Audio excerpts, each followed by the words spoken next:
Hola, ¿qué tal? Me da mucho gusto estar aquí con todos ustedes para compartir la palabra de Dios.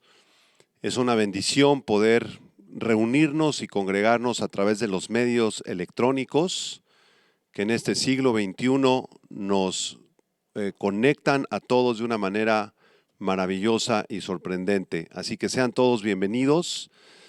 Les invito a que hagamos una oración antes de recibir el mensaje de la palabra de Dios.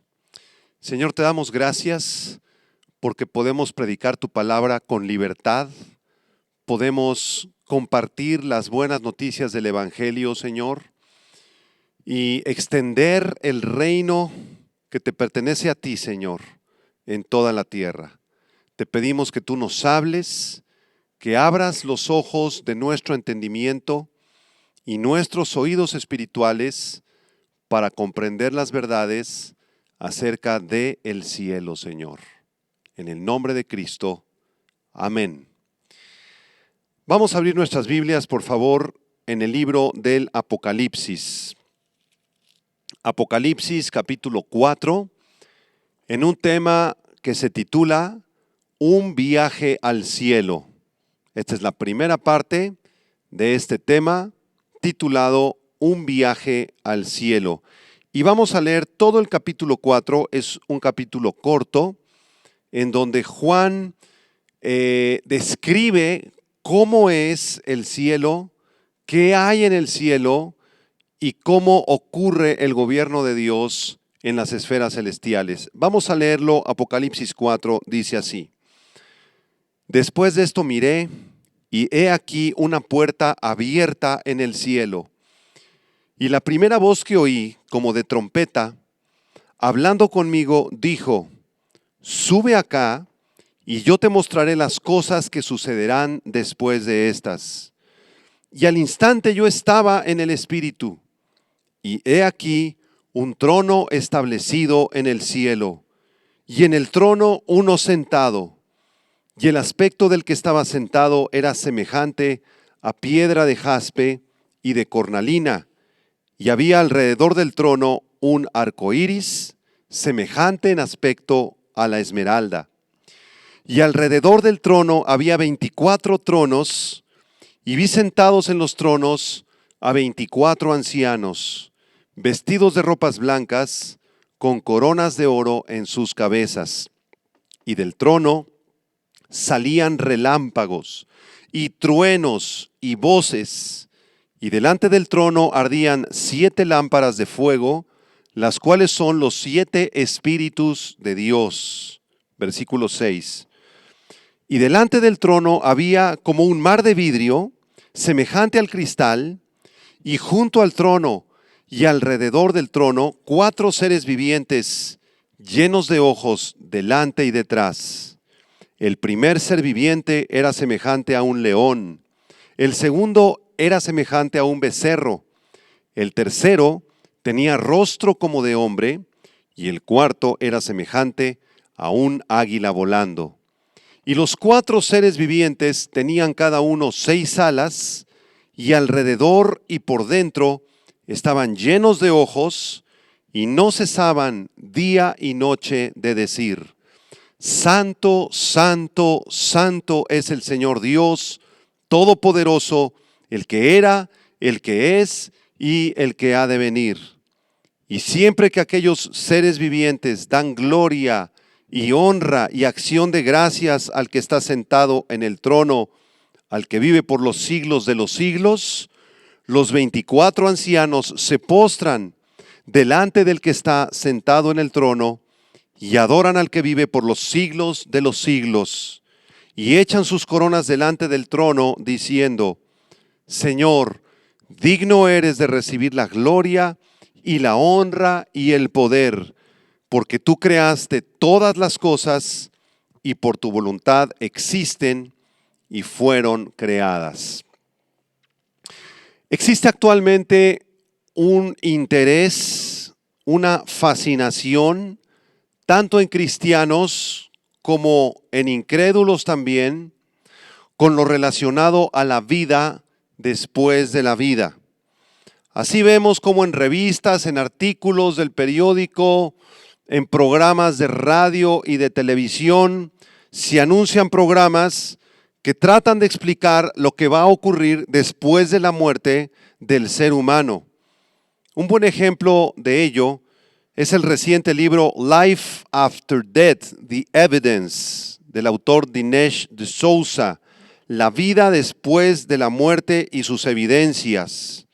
En este libro, el autor Dinesh D'Souza presenta muchos casos de personas que estuvieron muertas durante unos segundos o unos minutos, que murieron en algún accidente, un paro cardíaco o cualquier padecimiento, ¿verdad?, que los llevó a la muerte, y en la sala de operaciones los médicos los resucitaron.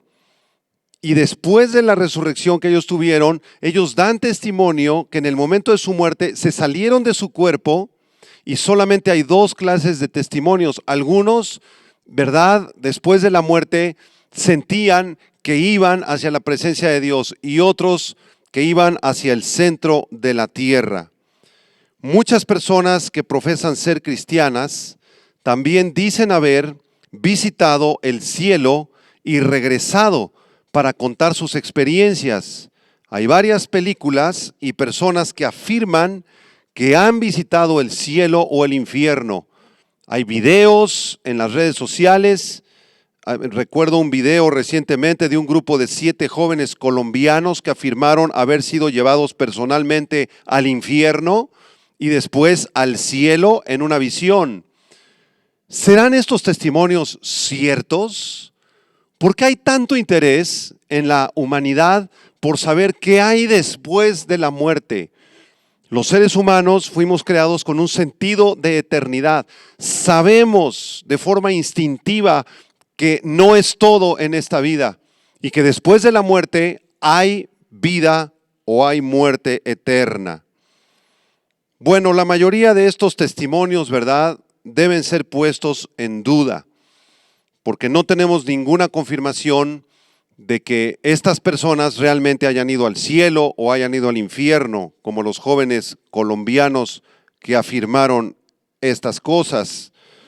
A diferencia de estos inventos fantasiosos y extravagantes, la Biblia, que es la palabra de Dios, nos afirma categóricamente que hubieron 2 personas en el tiempo del Nuevo Testamento que visitaron el cielo, que fueron llevados al cielo y de regreso a la tierra. Y la primera de estas 2 personas fue el apóstol Pablo. En la segunda carta a los Corintios, capítulo 12, versículo del 2 al 4, voy a leer en la versión Biblia de las Américas, dice así el apóstol Pablo, 2 Corintios 12, del 2 al 4. Conozco a un hombre en Cristo. Aquí Pablo se está refiriendo a él mismo. Conozco a un hombre en Cristo que hace 14 años, no sé si en el cuerpo, no sé si fuera del cuerpo, Dios lo sabe, el tal fue arrebatado hasta el tercer cielo. Y conozco a tal hombre, si en el cuerpo o fuera del cuerpo, no lo sé, Dios lo sabe, que fue arrebatado al paraíso y escuchó palabras inefables que al hombre no le es permitido expresar. El apóstol Pablo no entendió si fue en su cuerpo o si fue en su espíritu que fue llevado al cielo, pero él afirma en este pasaje que Dios le concedió visitar la eternidad, visitar el cielo, allá donde habita Dios. Y el apóstol Pablo no nos da ninguna descripción del cielo, simplemente nos dice que escuchó palabras inefables o inexplicables que al hombre no se le permite expresar. No hay ninguna explicación del cielo del apóstol Pablo, porque las cosas que él contempló, todas las cosas que él vio y las cosas que escuchó son completamente inexplicables, nos dice el apóstol Pablo. Pero hay otro hombre que también visitó el cielo, y este hombre fue el apóstol Juan. Juan tuvo el enorme privilegio de visitar el cielo, y a diferencia del apóstol Pablo, A Juan sí se le permitió dar una descripción detallada y precisa de el cielo en el capítulo 4 y en el capítulo 5 del libro de Apocalipsis.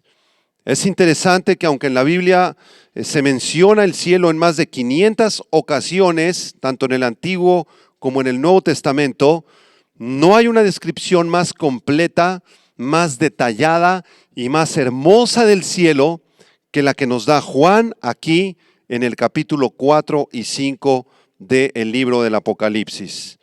Vamos pues a estudiar este precioso capítulo, versículo por versículo. Regresen por favor a Apocalipsis capítulo 4 y dice el apóstol Juan en el versículo 1.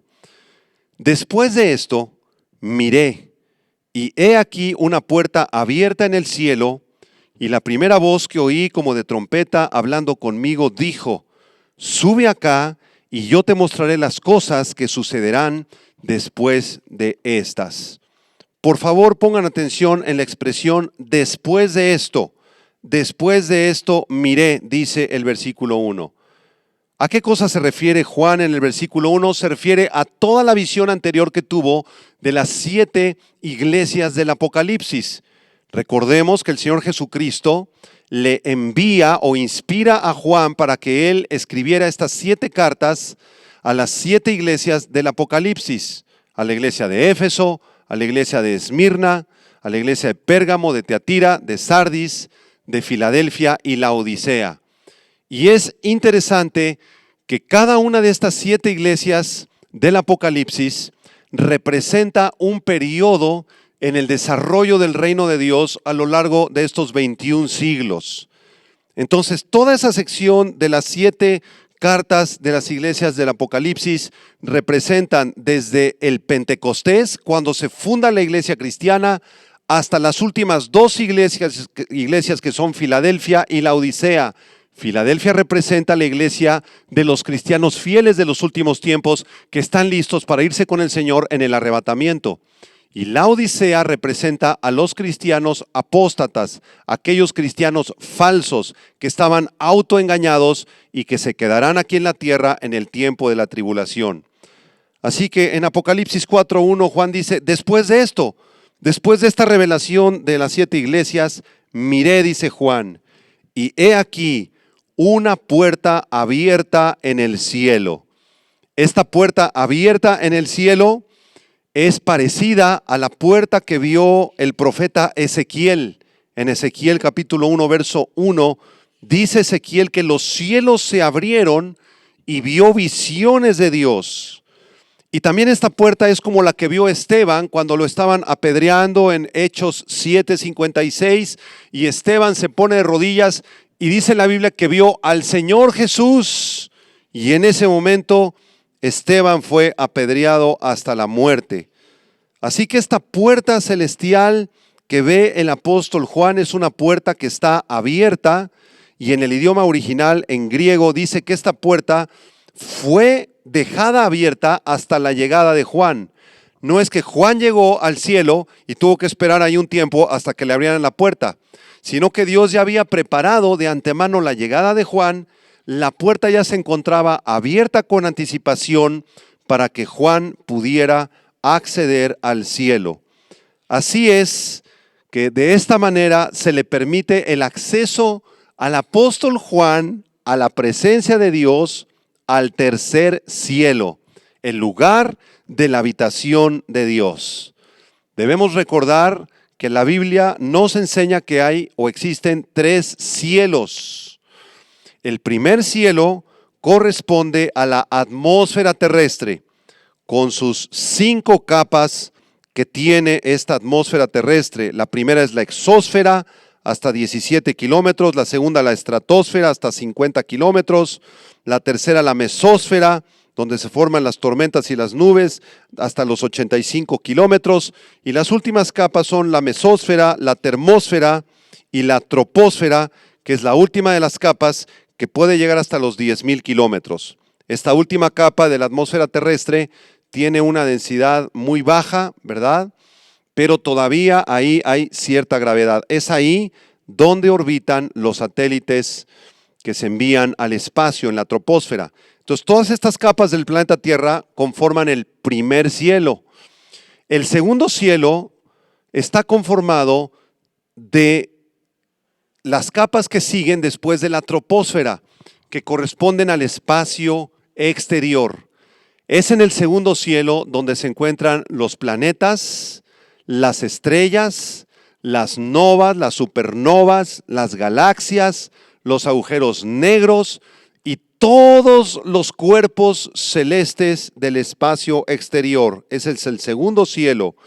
Y el tercer cielo es un lugar muy especial donde habita Dios, donde está la presencia de Dios. Y fue ahí donde Juan llega con esta puerta que ya se encontraba abierta y dice en el versículo 1 que la primera voz que él escuchó allá en el cielo era una voz como de trompeta, hablando conmigo, dice el verso 1, y le dijo, sube acá y te mostraré las cosas que sucederán después de estas. ¿Cuál fue la voz que escuchó Juan aquí en Apocalipsis 4:1? Bueno, esta voz fue la voz del Señor Jesucristo. Juan llega al cielo, ve la puerta abierta, pasa del otro lado de la puerta y al primero que escucha es a su Salvador y a su Señor. Juan, recordemos que era el discípulo amado de Jesús. Él recostó su cabeza en el pecho de Jesús. Jesús lo amaba profundamente. Era un jovencito cuando comenzó a seguir a Jesús. Estuvo ahí en la cruz, en el momento de la crucifixión. Es el apóstol del amor quien escribió las 3 cartas que llevan su nombre y el libro del Apocalipsis. Era una persona muy especial para Jesús, Juan, así que qué emoción tan grande debió haber sentido el apóstol Juan al llegar al cielo y escuchar esa voz de Jesucristo que aquí se nos describe como una voz de trompeta. ¿Cómo sabemos que esta voz era la voz del Señor Jesucristo? Vamos a leer Apocalipsis 1, por favor. Apocalipsis capítulo 1, a partir del versículo 10. Dice así, yo estaba en el Espíritu en el día del Señor y oí detrás de mí una gran voz como de trompeta que decía, yo soy el Alfa y la Omega, el primero y el último. Escribe en un libro lo que ves y envíalo a las 7 iglesias que están en Asia, a Éfeso, Esmirna, Pérgamo, Tiatira, Sardis, Filadelfia y Laodicea. Sabemos que esta persona que tiene voz de trompeta en Apocalipsis 1 se identifica como el Alfa y la Omega. Sin lugar a dudas es el Señor Jesucristo quien estaba en el cielo hablándole a Juan. Y aquí cabe hacer una pregunta muy interesante. ¿Por qué la voz del Señor Jesucristo Juan la percibe como una voz de trompeta? ¿Qué significan las trompetas en el Antiguo Testamento? ¿Para qué se utilizaban las trompetas en el tiempo del Antiguo Pacto? Bueno, la respuesta es triple. Habían 3 situaciones en las que se utilizaban las trompetas. En primer lugar, para anunciar una convocatoria pública. En segundo lugar, para preparar un juicio. Y en tercer lugar, para producir reverencia y temor de Dios. Así que aquí la voz de Jesucristo es como una voz de trompeta, porque los juicios de Dios están a punto de caer sobre el planeta Tierra cuando Juan está llegando al cielo. De esta manera, el sonido de trompeta aquí, repito, se usa metafóricamente para destacar la autoridad de los juicios venideros que saldrán de la boca del Señor soberano, del Señor Jesucristo. Después de esta voz de trompeta, Juan alcanza a entender, a diferenciar algunas palabras del Señor Jesús. Él todavía se encuentra de alguna manera en la isla de Patmos y el Señor le dice, sube acá y yo te mostraré las cosas que sucederán después de estas. La palabra subir en el original griego, anabá, sugiere una acción urgente. En otras palabras, Jesús le está diciendo, Juan, me urge que subas, es un mandato urgente, necesito que estés aquí en el cielo porque yo te voy a mostrar todos los acontecimientos que van a ocurrir después del desarrollo de la historia de la iglesia de las 7 cartas de los capítulos 2 y 3 de Apocalipsis. Así que a partir del capítulo 4, el libro del Apocalipsis describe el futuro de la humanidad desde el momento del arrebatamiento de la iglesia. Cuando la iglesia sea arrebatada en los cielos, se desencadenarán inmediatamente los juicios de los sellos, de las trompetas y de las copas del libro del Apocalipsis. Así que es muy interesante cómo Juan, ¿verdad?, de alguna manera es trasladado en espíritu, su espíritu se sale de su cuerpo y llega a esta puerta, escucha la voz del Señor Jesucristo y comienza a ver lo que hay en el cielo. Vamos a desarrollar a continuación este tema en base a algunas preguntas que la Biblia misma nos irá contestando. Primera pregunta, ¿qué hay en el cielo? ¿Qué vio Juan a la hora que pasó por esta puerta? Vean por favor el versículo número 2, Apocalipsis 4:2. Dice Juan, y al instante, ipso facto, inmediatamente, yo estaba en el Espíritu. Y he aquí un trono establecido en el cielo. Una mejor traducción de este versículo 2 sería, inmediatamente me hallé yo mismo en el Espíritu. Juan se sale de su cuerpo, su espíritu se sale de su cuerpo se queda ahí en la isla de Patmos, donde él se encontraba, ¿verdad? Porque estaba atrapado, encadenado ahí por Roma, y su espíritu sale de su cuerpo y llega a el cielo. Aquí la palabra espíritu en el versículo 2 no se refiere al Espíritu Santo, sino que se refiere al espíritu de Juan. Él se encontró en su propio espíritu y lo primero que vio Juan en esta dimensión, ¿verdad?, celestial, infinita y maravillosa de Dios fue un trono establecido en el cielo. ¿Qué cosa hay en el cielo? Lo primero que vamos a encontrar cuando lleguemos al cielo, la parte central del cielo, la parte más importante del cielo, es precisamente este trono que está establecido ahí en el cielo. ¿Será este trono un trono literal construido con madera o con materiales conocidos? No, de ninguna manera, porque el cielo opera en una dimensión completamente distinta en la que nos encontramos nosotros.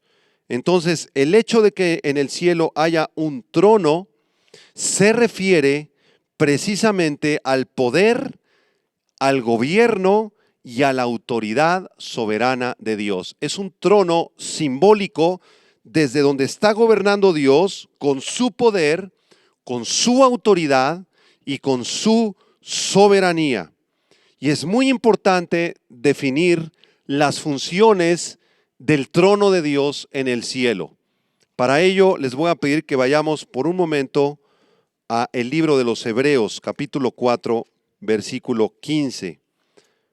Porque este trono de Dios puede tener al menos 2 funciones principales en la Biblia. En Hebreos 4, versículo 15, se nos invita a que nos acerquemos al trono de Dios y se le llama el trono de su gracia. Hebreos 4:15 dice, porque no tenemos un sumo sacerdote que no pueda compadecerse de nuestras debilidades, sino uno que fue tentado en todo según nuestra semejanza, pero sin pecado. Versículo 16, acerquémonos pues confiadamente, ¿a dónde dice? Al trono de la gracia, para alcanzar misericordia y hallar gracia para el oportuno socorro. Así que este trono es un trono de gracia, es un trono de misericordia, donde tú y yo podemos acercarnos a través del milagro maravilloso de la oración y suplicar al Señor su misericordia y su gracia sobre de nuestras vidas. Es un trono entonces de compasión, es un trono precioso de misericordia. Sin embargo, el trono que está viendo Juan en Apocalipsis capítulo 4 no es precisamente el trono de misericordia, sino que más bien es un trono de justicia, porque Dios está a punto de derramar sus juicios sobre la humanidad pecadora después del arrebatamiento de la iglesia en los capítulos 6 del Apocalipsis en adelante. Así que el trono de Dios puede ser un trono de misericordia, un trono de gracia, un trono de salvación y de compasión, pero también el trono de Dios es un trono de ira, es un trono de juicio, es un trono de justicia. El Salmo 9, versículos 7 y 8 dice así: los enemigos han perecido, han quedado desolados para siempre, y las ciudades que derribaste, su memoria pereció con ellas. Pero Jehová permanecerá para siempre, ha dispuesto su trono para juicio. Él juzgará al mundo con justicia y a los pueblos con rectitud. La Biblia dice que Dios va a juzgar a todas las naciones del mundo con juicio y con rectitud. Y el juicio de Dios está ya muy cercano sobre este mundo. También en el Salmo 97, versículo 1 y 2, se nos recuerda acerca del trono del juicio de Dios. Salmo 97, versículo 1 y 2. Jehová reina, dice el salmista, regocíjese la tierra, alégrense las muchas costas, nubes de oscuridad alrededor de él, justicia y juicio son el cimiento de su trono. Justicia y juicio son el cimiento del trono de Dios. Así que el universo, hermanos, no está gobernado por la madre naturaleza, por la casualidad, ¿verdad? O por los azares del destino. Hay un Dios en el cielo que ha establecido leyes morales y leyes espirituales, y en base a esas leyes, el Dios Todopoderoso de la Biblia va a juzgar a este mundo. Hay muchas personas que desconocen a Dios, que no creen en estos juicios de Dios y llegan a negar incluso la existencia de Dios. Y a estas personas la Biblia les llama necios. En el Salmo 14:1 dice el necio en su corazón: no hay Dios. Pero la Biblia dice todo lo contrario: Dios existe, Dios es el creador de los cielos y la tierra, y Dios desde su trono en el cielo va a juzgar a todas las naciones de la tierra. Y esto para los cristianos es un aliciente, porque nos da confianza y seguridad en Dios. Nosotros, queridos hermanos, no debemos juzgar a nadie, ni debemos vengarnos de nadie, ni tomar ira, ni coraje, ni enojo contra absolutamente nadie. Nunca guardes rencor contra nadie. Si a ti te han traicionado, si te hirieron, si tu pareja te abandonó, se fue con otra mujer, se fue con otro hombre, te dejó con los niños, debes perdonarlo. Jesucristo dijo en el Sermón de la Montaña: perdonen a sus enemigos, bendecid a los que os maldicen, haced bien a los que os aborrecen y orad por los que os ultrajan y persiguen, para que sean ustedes hijos de su Padre que está en los cielos. Así que tú no eres el juez de nadie, nunca busques venganza, nunca guardes rencor en tu corazón, nunca le desees mal a nadie. Y si tú tienes rencor en tu corazón, ira en tu corazón, estás enojado contra el gobierno, enojado contra alguien que te lastimó de tu pasado, yo te quiero animar en este momento a que tú perdones a esa persona, que ores por esa persona todos los días y le pidas al Señor que Él te conceda el milagro de perdonar a ese traidor, a esa persona que te hirió, a ese mentiroso, a ese hombre que te hizo tanto daño, ese jefe del trabajo que te humilló tanto. Dios desea que tú perdones, porque tú no eres el juez. El juez es Dios y Él juzgará a todas las naciones de esta tierra. En Romanos capítulo 12, versículo 19, la Biblia dice: no os venguéis vosotros mismos, amados míos, sino dejad lugar a la ira de Dios, porque escrito está: mía es la venganza, yo pagaré, dice el Señor. Así que Juan cruza por esta puerta, es llevado en el Espíritu al cielo, y allá al cruzar esa puerta lo primero que ve es ese trono de gobierno, de soberanía de Dios. Ciertamente es un trono de misericordia, pero para estas alturas del libro de Apocalipsis es un trono de juicio, un trono de ira y un trono de castigo para todos los incrédulos. Regresamos al libro de Apocalipsis capítulo 4 y vamos a contestar una segunda pregunta. ¿Quién se encontraba en este trono? Vean el versículo 2 al final, dice: y en el trono uno sentado. Versículo 3: y el aspecto del que estaba sentado era semejante a piedras de jaspe y de cornalina. Esta palabra sentado o sentarse proviene del griego kateimenos y describe una acción en progreso. Podría expresarse de la siguiente manera: en el trono vi uno que estaba en el acto mismo de sentarse. Así que quien estaba en ese trono estaba en el acto de sentarse, en la acción misma de sentarse, justo antes de juzgar al mundo entero.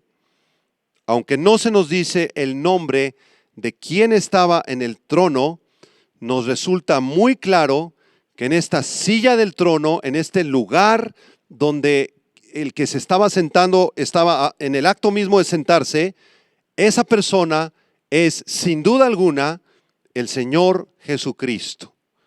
¿Por qué sabemos que es el Señor Jesucristo?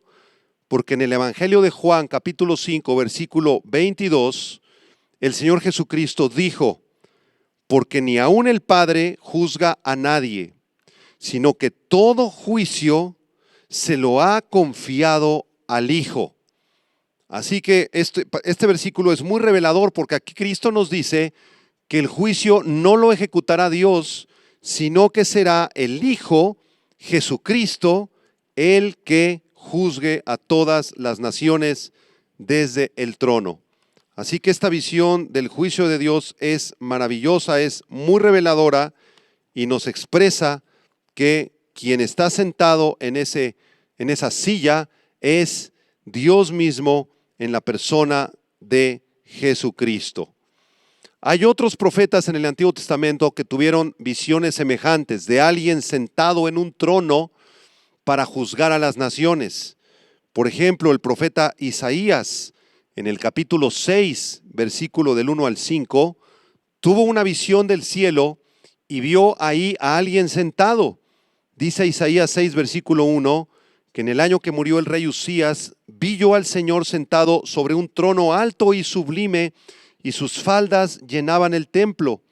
Por encima de él habían serafines, cada uno tenía 6 alas, con 2 cubrían sus rostros, con 2 cubrían sus pies, y con 2 volaban.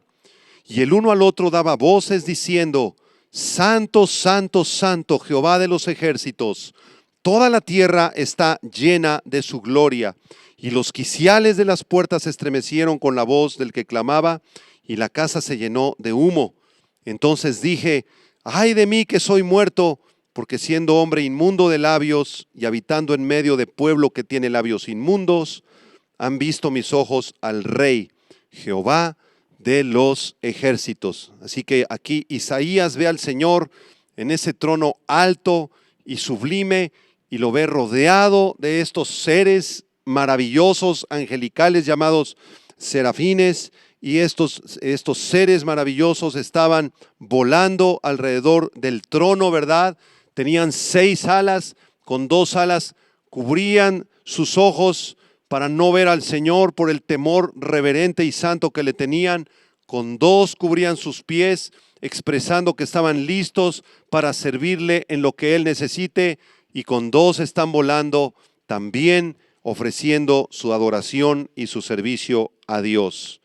Así que estos son ejemplos de profetas que tuvieron visiones del trono que vio el apóstol Juan. Muy bien, regresamos a Apocalipsis 4 y en el versículo 3 dice el apóstol Juan que el aspecto del que estaba sentado, del Señor Jesucristo, era semejante a piedra de jaspe y de cornalina, y había alrededor del trono un arco iris semejante en aspecto a la esmeralda. Así que Juan tiene esta visión del Hijo de Dios, de Jesucristo, sentado en su trono, y lo que él alcanza a percibir de Jesucristo es que su rostro era semejante a piedras de jaspe y de cornalina. Es muy interesante que en Apocalipsis 21, versículo 11, vuelve a aparecer una referencia al jaspe. Y esta piedra de jaspe en Apocalipsis 21, 11, se dice que era diáfana como el cristal, transparente. La palabra diáfano se refiere a una piedra preciosa que es transparente y que deja pasar la luz casi totalmente. Así que el hecho de que Juan vea a Cristo como una piedra de jaspe, totalmente diáfana y transparente, nos habla de la pureza, de la humildad, de la santidad del Señor Jesucristo manifestada de muchas formas. Como si hubiera un cristal, ¿verdad? Perfectamente limpio, transparente, diáfano, y si nosotros proyectamos una luz blanca de un lado del cristal, del otro lado se descompone en los 7 colores básicos que existen. Entonces, de esa misma manera, el Señor Jesucristo refleja de múltiples formas su amor y su gracia para toda la humanidad. Así que el que estaba sentado era semejante a esta piedra de jaspe y también de cornalina. La cornalina es un rubí rojo como la sangre y simboliza, por una parte, la belleza de la gloria de Dios, la belleza de la gloria de Dios, y también por otra parte, esta cornalina está simbolizando la ira de Dios que está a punto de ser derramada en los juicios que seguirán. También es muy interesante que la cornalina y el jaspe eran la primera y la última piedra en el pectoral del sumo sacerdote. En Éxodo capítulo 28, ustedes recordarán que el sumo sacerdote utilizaba un efod o un pectoral, y este pectoral tenía 3 filas de 4 piedritas en cada fila, sumando 12 piedritas en 3 filas. Y estas 12 piedritas representaban a las 12 tribus de Israel. ¿Ustedes saben cuál era la primera piedrita del pectoral? La cornalina. ¿Y cuál era la última piedrita del pectoral? El jaspe. Y este tiene un significado muy profundo en las Sagradas Escrituras, porque la primera piedra, la cornalina, representaba a Rubén, el primogénito. Rubén, el primogénito. Y la última piedrita de el jaspe representaba a Benjamín, de la descendencia de Israel. Así que esto nos habla de que la ira y el juicio de Dios no serían derramadas sobre la nación de Israel en el Antiguo Testamento, ni tampoco en el tiempo futuro de la tribulación, sino que la misericordia de Dios reinará sobre su ira. Las promesas de Dios reinarán sobre sus juicios y la fidelidad de Dios reinará sobre el castigo que Él dará a las naciones. Grande es hasta los cielos su fidelidad. Y también es interesante saber los significados del nombre de Rubén y de Benjamín. Rubén significa, miren, un hijo. Y Benjamín significa, hijo de mi mano derecha. Así que tanto la primera piedrecita, la cornalina, como la última piedrecita del jaspe, nos están describiendo de una forma maravillosa al Señor Jesucristo. Miren, aquí está Cristo, como si dijera esa piedrecita, nos estuviera hablando la cornalina. Aquí está Cristo en su encarnación. Y la última piedrecita, el jaspe, que corresponde a Benjamín, quiere decir hijo de mi mano derecha. Aquí está Cristo en su ascensión al cielo. Él está sentado a la diestra del Padre en el cielo. Así que esta visión que tuvo Juan del trono de Dios Es una visión maravillosa. Él ve al Hijo de Dios sentado en ese trono con estas dos piedras que lo exaltan, que lo manifiestan de forma extraordinaria. Y vamos a estudiar un tercer elemento del trono de Dios, una tercera pregunta. ¿Qué vio Juan alrededor del trono? ¿Qué había alrededor del trono? Dice el versículo 3 al final, que había alrededor del trono un arco iris, semejante en aspecto a la esmeralda. Así que alrededor de este trono de Dios, que es la parte central en el cielo, existe un arco iris. Y este arco iris está rodeando el trono. No es un arco iris como el que vemos cuando sale el sol después de un aguacero, sino que este arco iris que hay en el cielo es una especie de cúpula, de una semiesfera. Tampoco es un arco iris que tenga los colores que conocemos del arco iris, sino que este arco iris en el cielo es semejante en aspecto a la esmeralda. La esmeralda es una piedra preciosa de color verde. Así que está el Señor Jesucristo en el trono y alrededor del trono, 360 grados alrededor, encontramos este preciosísimo arco iris. Y estas palabras nos llenan de aliento, nos llenan de esperanza, hermanos, porque en el momento que nosotros muramos, cuando el Señor nos lleve a su presencia y nos llame a cuentas, vamos a llegar allá al cielo y vamos a pasar por esa puerta igual que pasó Juan y vamos a ver al Hijo de Dios gobernando desde su trono y vamos a contemplar cuando levantemos nuestros ojos este arco iris maravilloso color esmeralda que rodea todo el trono de Dios. Ahora, el arco iris en la Biblia tiene una simbología que muchos de ustedes ya conocen, que aparece en el libro del Génesis, capítulo 9, versículo 13 al 15. El arco iris fue la señal del pacto que hizo Dios con Noé. En Génesis 9, versículo 13, dice la Biblia: mi arco he puesto en las nubes, dice el Señor, el cual será por señal del pacto entre mí y la tierra. Y sucederá que cuando haga venir nubes sobre la tierra, se dejará ver entonces mi arco en las nubes. Y me acordaré del pacto mío que hay entre mí y vosotros y todo ser viviente de toda carne, y no habrá más diluvio de aguas para destruir toda carne. Así que vemos cómo Dios pactó con Noé y le dijo: Noé, ¿ves este arco en las nubes? Jamás voy a volver a destruir la tierra con agua. Este arco iris entonces que está en el cielo nos habla de la misericordia de Dios, nos habla de la fidelidad de Dios, nos habla de la gracia de Dios y de las promesas de Dios. Su misericordia está por encima de su ira, así como ese arco iris está por encima del trono. La fidelidad de Dios está por encima de su castigo y sus promesas están por encima de sus juicios. Qué precioso pensar en el día que lleguemos al cielo, hermanos. Qué maravilloso pensamiento saber que cuando salgamos de este cuerpo vamos a ser llevados por ángeles a la misma presencia de Dios y vamos a verlo gobernando desde su trono. Yo creo que ese va a ser uno de los días más felices de toda nuestra existencia. Vamos a terminar explicando el versículo 4 brevemente. Apocalipsis 4, versículo 4. Alrededor del trono había 24 tronos.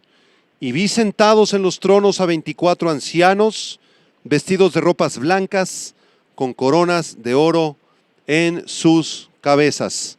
Juan tiene esta visión, ve el trono, el arco iris de color esmeralda, y inmediatamente después voltea a su alrededor y se da cuenta que hay un círculo perfecto que está rodeando el trono y que en ese círculo, así como si fuera un reloj, pero en vez de tener 12 horas, está dividido en 24 secciones, como en secciones de cada media hora, y entonces cada media hora está sentado un ser enigmático. Juan le llama los 24 ancianos que se encontraban en los 24 tronos, vestidos de ropas blancas, con coronas de oro en sus cabezas. Y estos 24 ancianos han suscitado un debate muy interesante entre los teólogos para tratar de resolver la pregunta: ¿quiénes son estos 24 ancianos? Algunos teólogos piensan que son hombres redimidos, parte de la iglesia de Cristo. Otros teólogos piensan que son ángeles. Quienes piensan que son hombres se dividen en tres grupos. Hay teólogos que piensan que estos 24 ancianos representan a la iglesia, que son redimidos dentro de los líderes de la iglesia. Hay otros que piensan que representan a Israel, a cada una de las 12 tribus de Israel. Y hay otros que piensan que representan a ambos grupos, que 12 de los ancianos son representantes de la iglesia del Señor, que pudieran ser los 12 apóstoles, y los otros 12 lugares están asignados a los líderes de cada una de las 12 tribus de Israel, sumando 24 tronos. Sin embargo, hay otros teólogos que opinan que estos 24 ancianos son ángeles. Y estos teólogos se dividen en varios grupos también. Hay quienes creen que estos 24 ancianos representan o simbolizan a órdenes angelicales sacerdotales que pertenecían al Antiguo Testamento. Hay otros que creen que simbolizan a los fieles de todos los siglos, ¿sí? O sea que estos 24 ancianos están representando a los fieles, a los creyentes del Antiguo y Nuevo Testamento de todos los tiempos. Y hay quienes creen que estos 24 ancianos simbolizan a una clase especial de ángeles que son el consejo cósmico de Dios o el grupo de gobierno de Dios que junto con el Señor gobiernan todo el universo. En la siguiente conferencia, la segunda parte de este tema titulado Un viaje al cielo, vamos a intentar explicar y llegar al fondo de la pregunta: ¿quiénes son estos 24 ancianos? Así que no te lo pierdas. Y es importante que en este momento tú reflexiones acerca de la verdad del cielo. La Biblia nos habla que existe verdaderamente un lugar precioso llamado el cielo, a donde irán todos aquellos que han depositado su fe, su confianza y su esperanza en Jesucristo. Pero también la Biblia nos revela que hay un lugar llamado el infierno, que es un lugar de castigo eterno. Y ahí tendrán que ir todos aquellos que rechazaron a Jesucristo como su Señor y como su Salvador. ¿Tú sabes a dónde irás después de tu muerte? Esta es una pregunta muy frecuente y muy común que hacemos todos de vez en cuando. ¿Qué va a pasar el día que yo muera? ¿A dónde voy a ir? Y la mayoría de las personas no saben a dónde van a ir. Si tú le preguntas a tus familiares y a tus amigos, ¿a dónde vas a ir tú después de la muerte? Muchos de ellos te van a decir, pues no sé. Yo trato de ser una buena persona, trato de portarme bien, de hacer buenas obras, y tal vez esas buenas obras me ganen favor para con Dios, y tal vez yo pueda ir al cielo con Dios, pero eso nadie lo puede saber. Esa es la respuesta común. Sin embargo, la Biblia enseña algo muy diferente. La Biblia enseña, queridos amigos, que la salvación que Dios ofrece no es por obras. No hay ninguna obra que tú puedas hacer para ganar el cielo, ni los favores de Dios. Ninguna de tus buenas obras, por más buena persona que seas, por más sincero que seas, por más bondadoso que seas, todo eso son como trapos de suciedad y trapos de inmundicia delante de Dios. Y ninguna de esas obras pueden ganarte tu acceso al cielo. El único que puede darte salvación para que tú puedas ir al cielo se llama Jesucristo. Él murió en la cruz del Calvario, Él derramó su sangre preciosa, Él pagó por todos tus pecados, por todos tus errores, por tus injusticias, y Él te ofrece hoy entrar a tu vida y entrar a tu corazón. ¿No quisieras en este momento recibir al Señor Jesucristo como tu Señor y como tu Salvador, miren lo que dice en Juan capítulo 3, versículo 36. El que cree en el Hijo tiene vida eterna, pero el que rehúsa creer en el Hijo no verá la vida, sino que la ira de Dios está sobre él. Así que es de suma importancia que en este momento tú reflexiones y estés absolutamente seguro que tienes a Cristo en tu corazón, porque el que tiene al Hijo de Dios tiene la vida eterna. Pero si tú no tienes al Hijo de Dios, tú no tienes la vida eterna. Si hay dudas en tu corazón, si tú no sabes a dónde vas a ir después de la muerte, tal vez hoy mismo, este mismo domingo, Dios te llame a cuentas. Y ahora por la noche, ¿verdad? O por la tarde, Dios te llame a través de un infarto, de una embolia, un atropellamiento, el coronavirus te infectó, duraste 15 días y te fuiste de este mundo. ¿Y a dónde va a ir tu alma? Tienes que hacerte estas preguntas y aceptar que la Biblia es la palabra de Dios y que existe, como ya lo mencioné, un cielo y un infierno. Si tú no estás seguro a dónde vas a ir, yo te quiero invitar en este momento que hagas una oración de fe, que tú te acerques a Dios de una manera sincera, que eches a un lado ya tus religiones, que renuncies ya a tus religiones. Las religiones son inventos de los hombres que a través de buenas obras quieren alcanzar el favor de Dios, y ninguna religión puede salvarte. No importa si tú eres católico, eres protestante, eres testigo de Jehová, tienes una denominación cristiana, bautista, metodista, presbiteriano, reformado. No importa la religión que tú tengas, ninguna religión te puede salvar. Todas las religiones conducen al infierno, porque el único que puede salvarte es el Hijo de Dios, Jesucristo. Él dijo: yo soy el camino, yo soy la verdad, yo soy la resurrección y la vida, y nadie viene al Padre si no es a través de mí. Así que si tú no estás seguro a dónde iría tu alma si tú murieras en este momento, yo te invito, ahí desde tu hogar, desde tu casa, cierra tus ojos y te voy a dirigir en una oración de arrepentimiento y de fe para que recibas a Cristo como Señor y Salvador y puedas conocer a ese Dios vivo y verdadero que quiere llevarte un día con Él al cielo. Cierra tus ojos y dile estas palabras al Señor. Señor Jesucristo, en este momento yo reconozco que soy un pecador, que he vivido una vida que te ha ofendido, Señor. He vivido como yo he querido, Señor, alejado de ti. Te he insultado, Señor. Te he dado la espalda. He mentido, Señor. Te he traicionado, Señor. Pero en este momento te suplico que tengas misericordia de mí, Señor. Yo no quiero enfrentarme al trono de tu justicia y de tu ira, Señor. Yo quiero venir al trono de misericordia y de gracia. Señor Jesús, lávame con tu sangre preciosa. Lávame, Señor, en este momento de todos mis pecados. Te recibo como mi Señor y como mi Salvador, y te doy las gracias porque sé que tú harás una obra maravillosa conmigo.